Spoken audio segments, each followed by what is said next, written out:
Sampurasun Barai Cakra. Sebelum dongengnya dimulai, jangan lupa subscribe, tekan tombol lonceng, terus ditunggu juga nih like dan komen ya.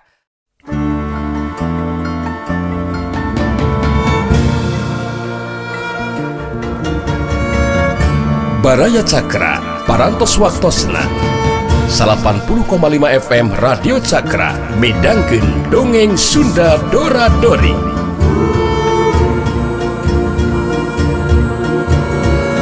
Simkuring sapara kanca ngahaturkeun wilujeng ngadangukeun.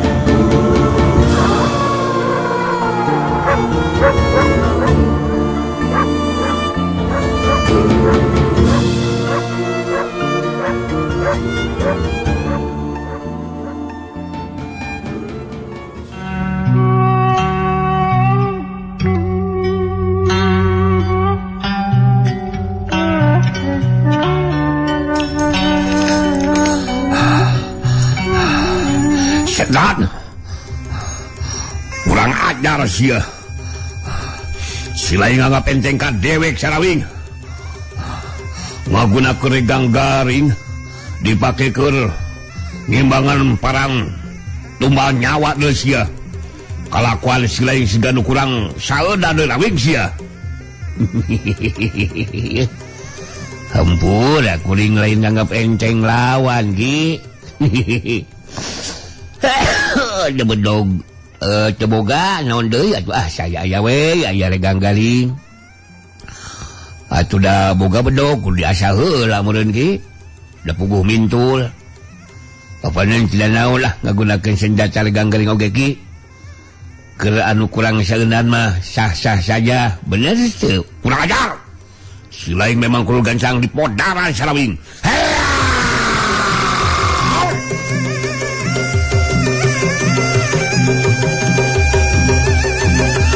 Yorelat senjata perang tumbal nyawa angin samarana nebak kuat kana badan lawan sirawi ngabenung panarajang lawan senjata regang garingna dipake naki senjata perang lawan mangsa bantrok kanu mangsung harita nimbulkeun sora anu ngaplentang koleweng senjata parang oleweng kagigir. Kajadian saterusna sirawing ngepretkeun senjata regang garingna kana dada lawan. Katinggalina mah kepretan teh lalaunan bangun anu taya tanagaan. Tapi kajadianana mata kaget. Kibalerang ngagerok kaget dinahan ka nyeri sat kepret jublet. Wah! Jana nyeri sedan.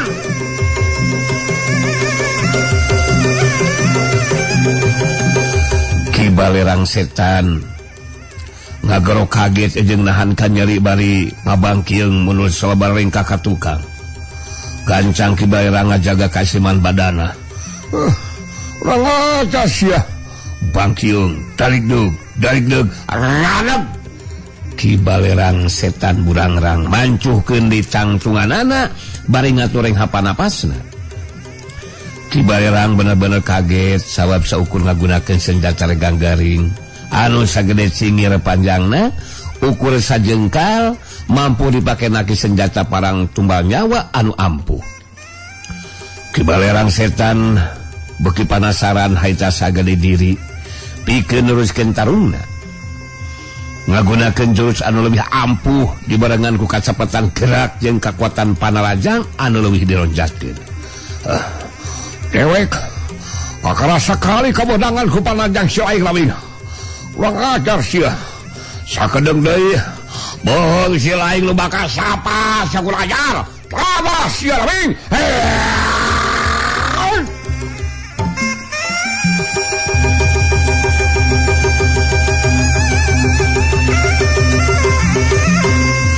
Jurelat culung kibalerang setan burangrang maju dina rajang. Sirawing ngimbangan panarajang nu dilawan. Senjata parang lawan dibelung dicakis ku senjata regang garingna. Yukang oleweng senjata lawan ngoleweng dikagigir. Kajadian saterusna ngepetkeun senjata regang garingna kana beheung lawan. Sat kepet cebrut. Bohong bodang air. Aduh goblok si Lawing. Aing ulah.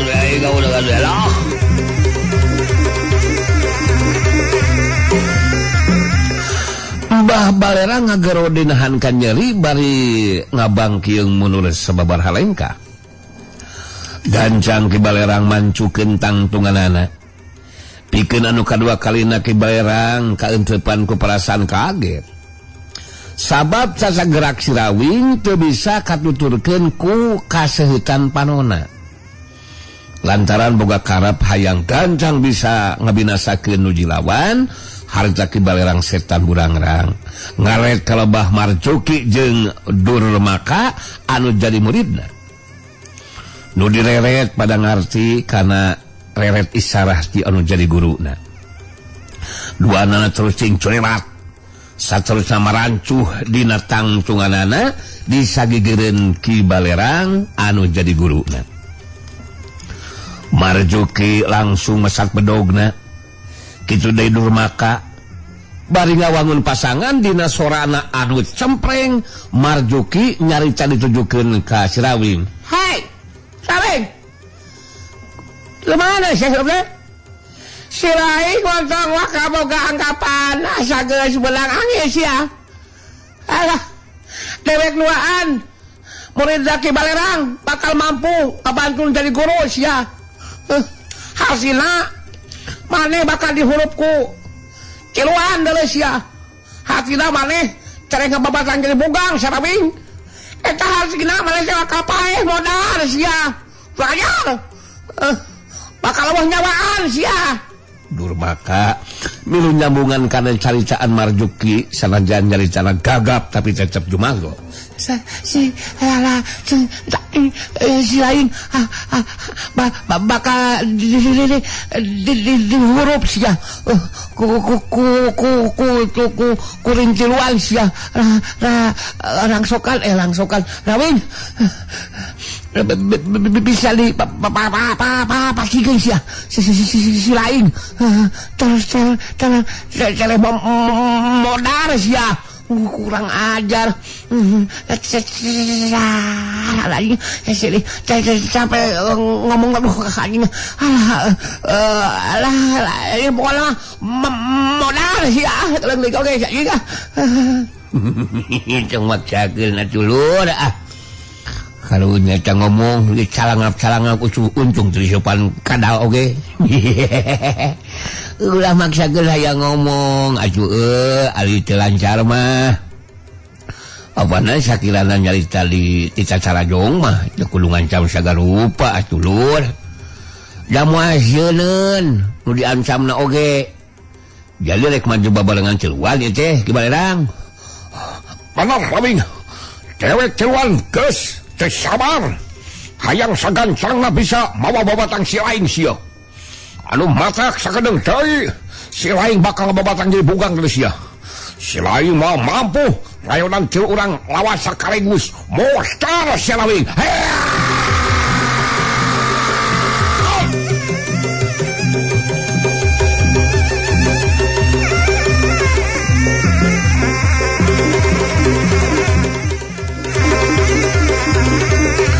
Jurelat julung Ki Balerang setan burangrang majuna rajang dituturkeun ku Marjuki jeung Durmaka nuting jilat marengan kana panarajang anu jadi guruna.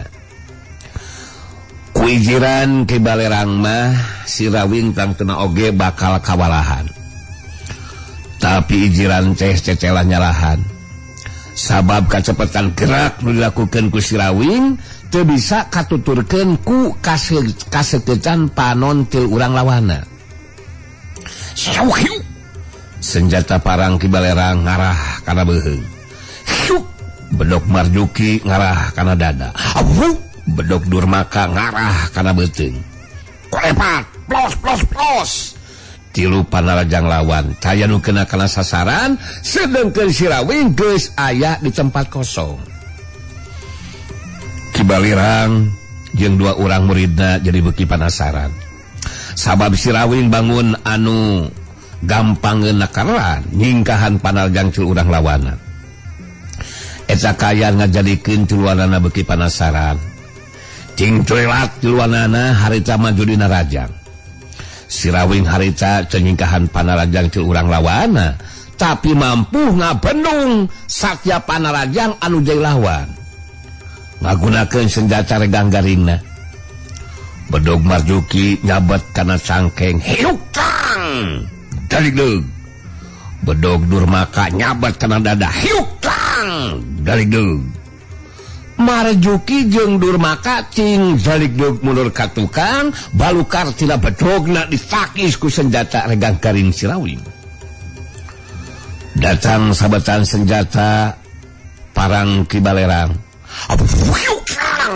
Koleweng senjata parang leweng kagigir. Sameme tilu urang lawana ngalakukeun panarajang susulan. Harita si Rawing ngabagikeun panarajangna ka Marjuki jeung Durmaka. Sabetan senjata regang garing si Rawing ngarah kana dada Marjuki. Rikat dicakis ku bedogna. Siutang beresok. Bedog gelawan potong jadi dua bagian. Sabetan senjata regang garing ngarah kana beheung Durmaka. Siutang beretok. Bedog Durmaka potong jadi dua bagian oge. Marjuki jeung Durmaka karagetkeun salemeh leungit ka kagetna dina gerakan anu teu beda, anu teu bisa diimbangan ku anu jai lawan. Harita kacepetan senjata regang garing si Rawing ngahantem kana carehamna Marjuki. Disusul ku kepretan senjata regang garing kana pucelina Durmaka.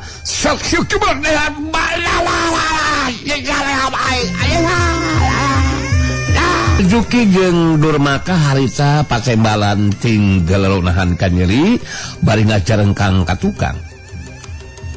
Geus bisa ngajaga di kasaimbangan badana.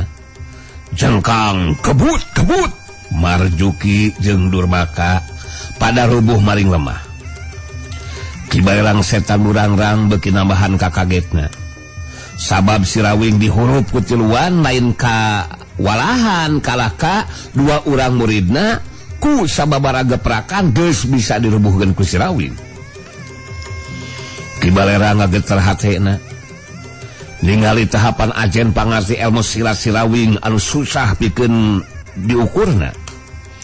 Bari merhatikeun dilawan Kibalerang harita ngupas tina jero hatena. Edan, obrok, kamu silat si Rawing nyata teu bisa diukur ku diri aing. Waduh, dua murid aing ngan saukur ku sagoprakan geus bisa diselubuhkeun. Wah, tapi aing geus kagok asong kalah kumaha oge aing kudu bisa ngabinasakeun si Rawing. Geus eueuh pilihan ke diri aing mun kaya kieu mah kudu ngagunakeun jurus pamungkas dibarengan ku kakuatan tenaga lapisan sapiluhna. Rasakeun sagula aja Rawing. Anjir. Kibalerang setan burangrang jadi kagok asong. Langsung nangtukeun sikapna pikeun ngagunakeun jurus pamungkas ilmu silat Raja Raga Sungsang dibarengan ku kakuatan tenaga lapisan sapinuhna. Kibalerang ngabangun pasangan jurus pamungkasna. Bari musurkeun kakuatan tenaga lapisan sapinuhna kana sapasang leungeunna. Dengkeun si Rawing ngajanteng nangtung tanpa pasangan neuteub kaki Balerang betus nyarita. Yalah bang, yalah. Alah, aduh cakuring mah mending keneh milih pada salamet ah. Naonan bagi jenggelut sagarupa, dawa untungna. Kibalerang, geus euleun ah. Apana sakuna oge jeung lawan teh jeung sasamama bisa silih salametkeun. Silih tulungan, nulung kanu butuh, nalang kanu sasah, nyangan kanu poekeun, ngaudangkeun kanu labuh. Lain kudu mereka nyeri. Apanan leuwih hade sasalaman we, bener teh ah. Wah, si lain motorna sampai ka balakalap salabing ku ajar. Aing mah kagele deus ya. Aing kagele ieu mah nawarkeun we pada salamet. Wah, ka aing mah kagok asa anjing. Ewek masih kena mampu nauskeun ditalong deus ya. Sata sanggup pikeun kabinasakeun si aing sarawing. Oh, syumun atuh. Bos damai-damai aja aing mas ya. Kurang ajar sih ya. Ampun. Kieu yeuh murid saja pripok teh yeuh. Dah gelas-gelas cing jelema. Ampun. Jadi keukeuh wae ki barang mah hayang ngabinasa ka sasama muridna ge. Padahal apanan anu boga hak kana pati huripna manusia mah eta mah hak anu bogaana nyaeta anu geus mere hirup kanu hirup ujung kahirupan gitu. Ampun bener jadi barang. Wah montongnya sampai ka belakang montongnya sampai ke hati salawing. Mengajar sia urang caloskeun sia calungna. Sumuhun banget baik itu ai keukeuh wae mah rasakeun ya Dorus Pamungkas Raja Laga Sungsang.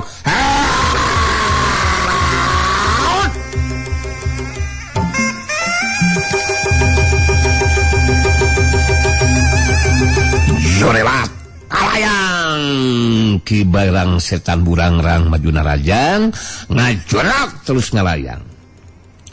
Sedangkan si Rawing masih tetap cicing di tempatnya cenah lakukan gerakan naon-naon. Jirim ki barang anu ngalayang saterusna nyuruk nutug kahanap muruh kana tangtungan badan lawan. Lir upama manuk dadali anu rek nyamar mangsana.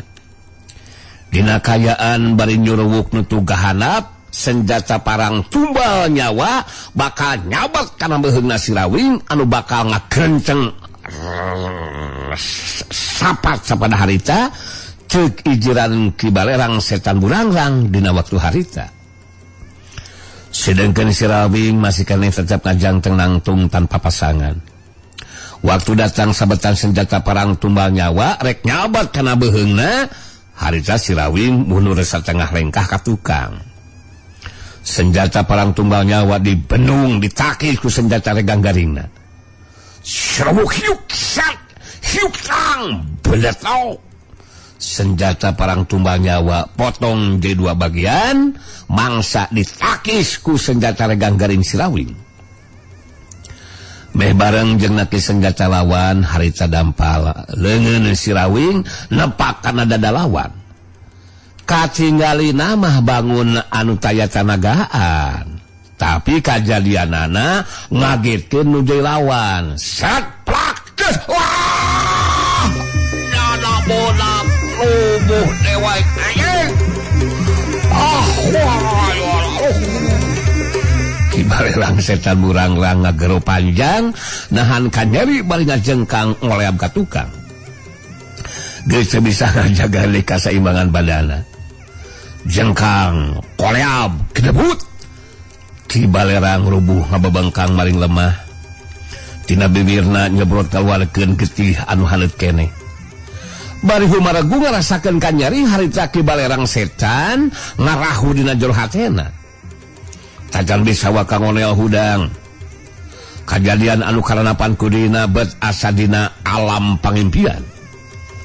Sabab dina waktu anu henteu lila manehna jeung dua urang muridna bisa dirubuhkeun ku si Rawing.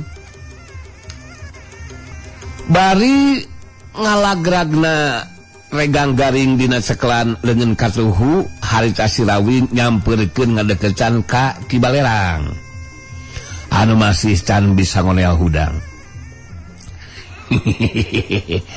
Ya cekuring oge apa nyai jadi geus dicari-cakeun ka ki balerang ki boga waruga teh lain keur disiksa sina nyalangan ka nyeri ki.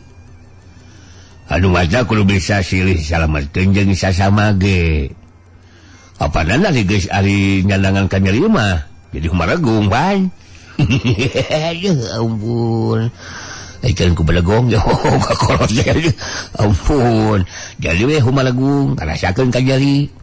Apanana geus jadi kacang tuan dina ieu kahirupan ki. dina setiap tindakan teh ulah rek ngaberung ku nafsu. Sabab nafsu anu maca kaduhung, badan melu kacempuhan. Ampun coba ya.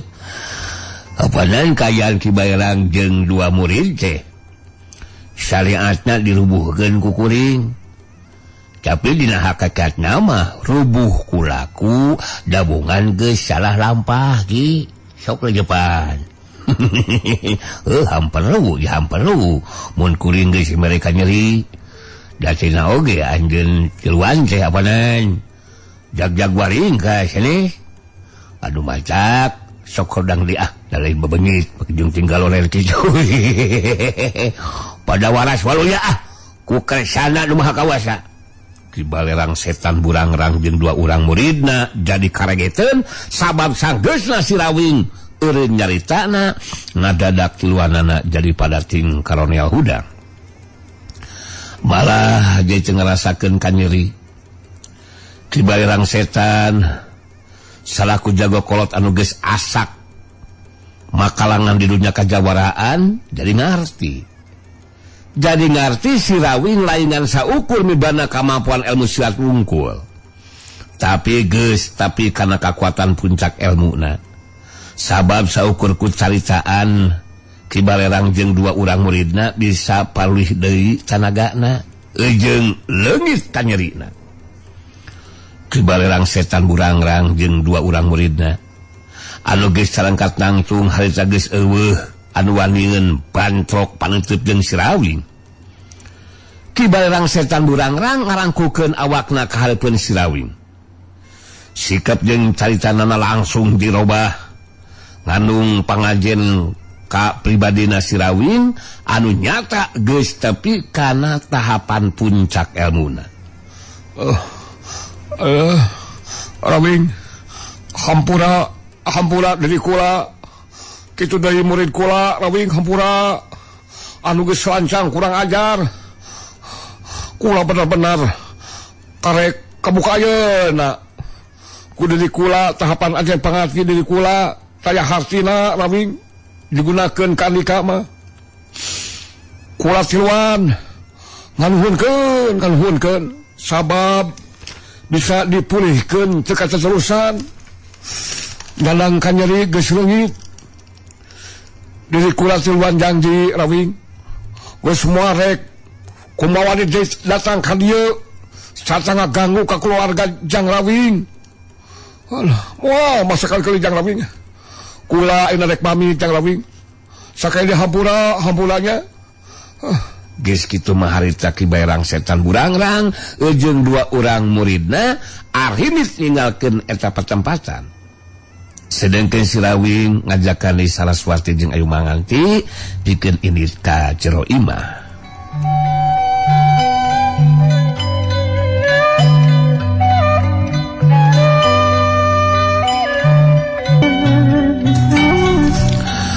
Bareng jeung lumakuna waktu anu marengan ringkang jeung rumingkangna sakumna insan magelaran di pawanangan. Dina waktu harita wanci geus reka soenakeun di alas wengker Mbah Rangkebong keur nerima kedatangan Ki Hambaraka jeung Guntara anu hayang panggih jeung si Jagal Hawuk sabab aya beja penting anu kudu ditepikeun. Dariuk sila ngarendeng Ki Hambaraka jeung Guntara. Sedengkeun Mbah Rangkebong sila di hareupeunana. Ki Hambaraka nu harita keur sumarita. Ameng. Samemeh dewe krek ngajelaskeun ngeunaan beja penting anu kudu ditepikeun ka si Hawuk. Ameng. Alah dewe kayang nanyakeun heula kumaha perkembangan si Hawuk dina mangsana ngayakinkeun ilmu dangyang panglebur sukma. Nah cecep aya dina kasalancaran atawa kumaha? Mbah Kebong. Amoy. Guntara milu nyambungan kana caizaan Ki Hambaraka anu jadi guruna.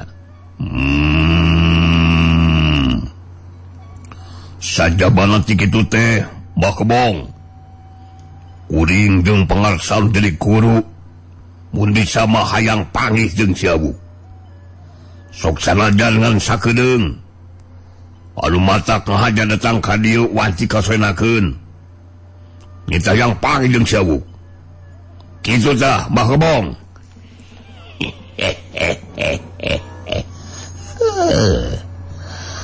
Dan perkewangan si hau yang lakukan tapak kalong jeung tapak kungkum di kali tempuran kawilang lancar doy walau wenang disebutkan kawilang gancang oke si hau bilang ayakin ilmuna gitu nanti sabab si hau semoga moda dasar anu kuat nyata ngawasa ilmu lintang pandu maling jagat kenaan hayang panggil jeung si hawuk ya bisa wae tapi mau bisa ngobrolila sabab para puanci repeting si hawuk kudu nuliskeun deui capak kalongna gitu kitu tah gimana kak amoy kan bae sagedeung le oge kan bae lah ngan sa kuliwak oge Mbah Kebong anu penting anu bakal ditepikeun ku dewek teh bisa langsung ka sabuk nyaeta minangka dirinya sabab anu bakal ditepikeun ku dewek aya hubungan jeung sabuk amoy bener gitu Sergun? Bener gitu Mbah Kebong. Namun bisa Mas Yawuk bisa sagancang ngawasa sapinuhna kekuatan ilmu dangiang panglebur sukma. Sabab si Hawuk kudu kancang muncul deui ngabereskeun rupa-rupa masalah anu aya hubunganna jeung si Hawuk. Da kitu Mbah Kebong. Dewek geus dijelaskeun sababaraha kali. Dina mangsana si Hawuk yakinkeun kekuatan ilmu dangiang panglebur sukma. Bisa diatur ku urang kudu gancang-gancang. Angeus. Sabab nu dilakukeun ku si Hawuk kudu masal kana anu katutas dina cacat rahasia eta ilmu gitu. Kali orang Cilewan bisa ngarurusuh ka si Hawuk kan. Itu deh si Hawuk kudu tepikeun ka bener-bener. Geus ulah tepikeun ka Subogo Baraka. Amre. Lewat teh ngati. Nah, kalau baliknya nama Mbah Kebong. Balik ngadaguan kadatangan si Hawuk kewasalan namun ku dewe ko dicaitakeun ka Mbah Kebong. Pangna anu bakal ditepikeun ku dewe ka si Hawuk teh memang penting Kebong. Hasok jelaskeun ku saing Sargun euy. Ngeunaan perkembangan di Paguron Lintang Jagat euy. Jadi kieu Mbah Kebong. Pangarsa Ki Guru kitu deui Sarkun. Menang beja ti jalma anu bisa dipercaya. Ngeunaan perkembangan di Paguron Lintang Jagat dina waktu ayeuna. Sageus dikempur ku pihak musuh nyata barisan Dharma Yuda nu dipimpin ku Silang Bule. Nah kumaha gitu kaya di Paguron Lintang Jagat dina waktu ayeuna teh. Tekan sok jelaskeun ka dewek Sargun. Moal make ngagerem heula langsungnya. Kitu saja ngagerem hayo saja. Capek heula ieu. Sabenerna jangan ngagerem. Mangga sok langsung sagoblok. Mohon mangga. Ieu Bang Kebongnya. Rek langsung ieu Bang. Jadi dina waktu ayeuna anu ngagantikeun Ki Warangkas teh salaku Paguron Lintang Jagat nyatana Tuan Willem jeung Nyai Kintamani. Malah barisan Warangkas Jaya ge diganti jadi barisan Willem Kintamani Digjaya. Malah Tuan Willem jeung Kintamani keur nyusun di kakuatan barisan sarta hayang makeuhan pangaruh jeung kakawasan Ki Warangkas anu tadina tunduk patuh ka Ki Warangkas dari pindah ka pihakna Tuan Willem. Sajabana eta malah aya di beja anyar ngeunaan Tuan Willem anu ngayakeun sempera makebong. Ngayakeun sempera kumaha geus salgul. Siga sok jelaskeun. Make ngageremnya. Punten ya ngagerem deui. Asalna kurang gagah itu ngagerem teh. Asa kurang simaan kitu teh. Jadi Tuan Willem jeung Kintamani teh ngayakeun sembara. Sing saha anu bisa mawa babatangna Sirawing keur bukti ka Tuan Willem mangka bakal menang hadiah 2 kotak emas perhiasan jeung bakal diberi dudukan anu terhormat ku Tuan Willem.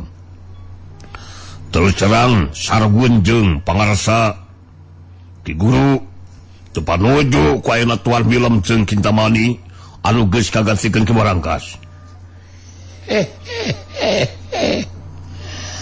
Alah dek ngomong naon lah Waraka. Amring, punten kamu euy. Jadi kitu tah. Perkembangan di Bagul Jaga teh kebong. Anu jadi teu panuju ke dewek teh jeung si Sargun. Kuduna oge si Hawu euy. Anu boga hak pikeun ngagantikeun Ki Warangkas mah. Sawe pikir. Malah ceuk beja anu halet keneh si Tuan Willem jeung si Kintamani teh menang bantuan ti si Sugarba. Jago ngora tanpa taling cenah. Jeung marungkir si Ratu Sihir. Amoy. Anu keur ngagabungkeun diri ka pihakna si Tuan Willem. Eta ceuk Mbah Kebong. Kira-kira nanaha bakal aya anu bisa beunangkeun sembera ti si Tuan Willem. Jadi jalan dewe kumaha rek jago atawa jawara nu lila waktu ayeuna bakalanga. Itu deui jago-jago kolot anu ngahajat calulun gunung. Abeana ge moal aya anu mampu ngabinasakeun Sirawing. Anu jago we antepkeun. Sila dibandungan ku si Tuan Willem jeung si Kintamani. Siapa anu bakal mampu ngabinasakeun Sirawing jeung si bule mah ieu si Hawu. Si Hawu. Si Hawu. Kisulanya boleh si Hawu ke bisa ngawasa sabilullah. Kekuatan ilmu dan yang panglebur sukma. Sabab kekuatan ilmu semua layar bisa lalingan. Sok sadayanku tingkat dewa paling masalah. Keju keyakinan lewek mah Baraka Sargun. Dina kayaan keur kitu. Harita datang si Jagal Hawuk anu geus beres ngalakukeun tapa kungkumna. Ki Hambaraka jeung Guntara ngabagiakeun kadatangan si Jagal Hawuk. Anu ngariung jadi opatan. Harita Ki Hambaraka leuwih teu heula nyarita ditujukeun ka si Jagal Hawuk. Aloe. Dewek ngarasa sugemaha teh di Hawuk euy. Oh, sabab kakarek ayeuna bisa pagih jeung Ilainguk. Datang ka dieu teh memang rek nyaritakeun ngeunaan masalah anu penting kudu ditepikeun ka si Ilainguk euy. Si Jagal Hawuk ngabagikeun paneuteupeuna ka Ki Hambaraka jeung Guntara nyangereng betus nyarita. Tapi montong lila ngajakan ngobrolnya sebaraka Sargun kurang ajar goblok. Sabab aing sakadang deui kudu neruskeun tapak kalong sia. Asok naon anu ceuk mane penting kudu ditepikeun ka aing teh. Baraka. Tapi ngan sakedeung satong latin, lilatin dibebekeun sababangun sa ku aing. Sakali deui mun ditepikeun ka lila. Didagoran ku aing mah sakoplok. Amoy, aduh. Ai mah budak teh nya euy. Ai. Wah, make kudu lila habuk euy. Sok taitakeun ku sia lain Sargun. Guntara harita ngajelaskeun sakumaha anu geus dicaritakeun ka Mbah Rangkebong. Katingali si Jagal Hawuk kabandungan pinuh perhatian kana caritana Guntara. Sanggeus ngarasa cukup ngajelaskeunana harta Guntara mungkas kateranganana.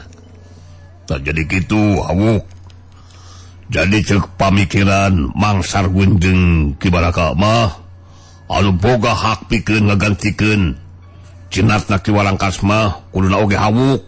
Si Jagal Hawuk langsung amakeun nyangereng deui baitus nyarita.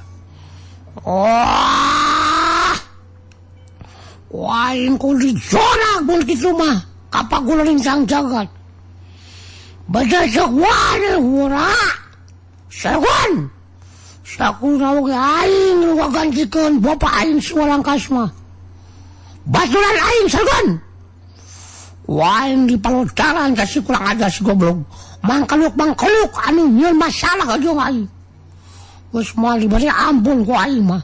Kasus silang bule. Diwawaje di PPC ku aing mah. Sakalian jeung silawig lah ku aing mah. Dibarengan ku aing. Wah, di podalanan oge. Hayu Sargun. Si Jagal Hawuk ngajakan Guntara ini ngajorag ka Bagulor Lintang Jagat, tapi Mbah Rangkebong gancang harita nyarita lantaran